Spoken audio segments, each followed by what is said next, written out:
गेली 30 वर्ष पवार कुटुंबियांशी माझे निगडीत संबंध होते आणि आजही आहेत.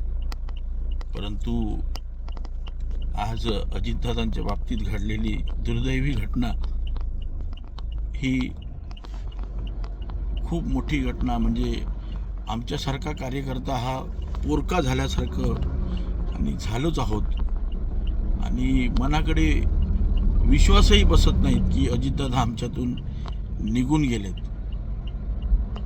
गेली 30 वर्षाच्या माझ्या राजकारणात ज्यावेळेपासून राष्ट्रवादी पक्ष स्थापन झाला त्यावेळेपासून पवार कुटुंबियांशी माझे असणारे संबंध, वेळोवेळी असणारे त्यांचा संपर्क, आणि गेल्या 3 वर्षापूर्वी आदरणीय अजितदादा यांनी मला राष्ट्रवादी पदाचा, जिल्हाध्यक्षपदाचा जो कार्यभार मला सिंधुदुर्ग जिल्ह्याचा दिला, त्यानंतर दादांनी वेळोवेळी मला फार चांगलं मार्गदर्शन केलं. सिंधुदुर्ग जिल्ह्याच्या बाबतीत अजितदादांना फार एक प्रकारचं प्रेम होतं आणि आमच्यासारख्या कार्यकर्त्याला नावाने हाक मारणारा नेता, सर्वसामान्यांचा नेता म्हणून त्याची ओळख होती.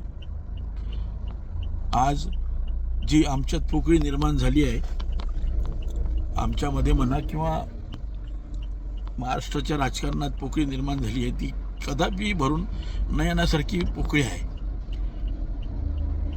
आज एवढं दुःख होतंय की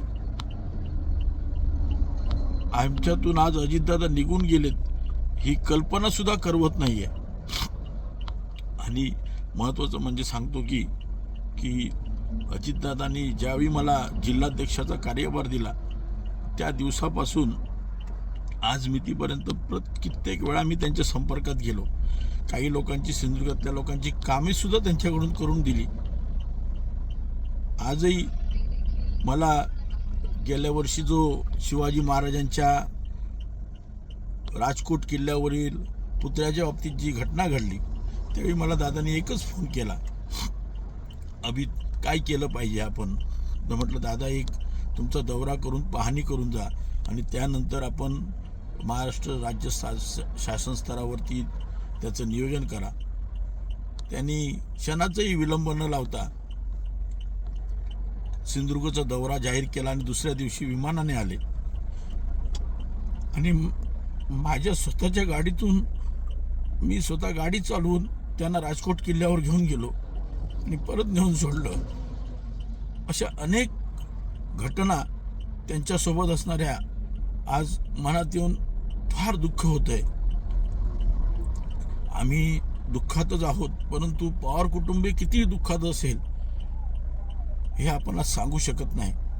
परमेश्वराने त्या कुटुंबियांना या दुःखातून सावरण्याची ताकद देव व आमच्यासारख्या कार्यकर्त्यांना सुद्धा पूर्ण ताकदीने पुढे उभे राहण्याची परमेश्वराने ताकद देव, एवढंच आज मी परमेश्वरचरणी सांगू शकतो. खूप फार दुःख होत आहे की आज आमच्यातून दादा निघून गेलेत. धन्यवाद.